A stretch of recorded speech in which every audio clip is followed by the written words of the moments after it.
Salam əziz üzüm həvəskarları. Bugün sentyabrın 11-i 2025-ci il. Sizləri yenidən Albalıqdan salamlayıram. Kanalıma xoş gəlmisiniz. Bugün təqdim etmək istədiyim üzüm növü Rusiya Üzümçülük İnstitutunun ərsəyə gətirdiyi Lancelot sortudur.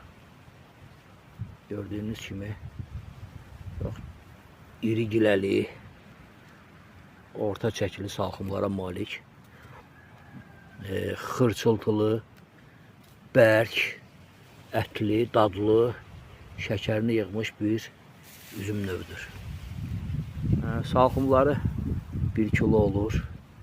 Məndə bu ilk bəhəridir, keçən ilin calağı üstündədir.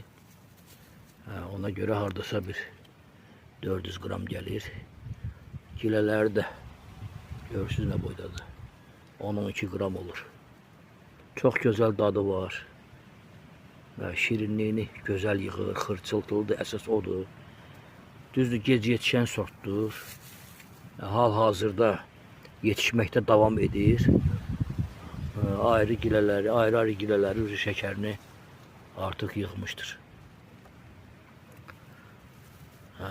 Çox məhsuldar sortdur. Xəstəliklərə dözümü yüksəkdir. Ona görə bu sortu yetişdirməyi sizə məsləhət görürəm. Lancelot sortu. Diqqətinizə görə minnətdarım.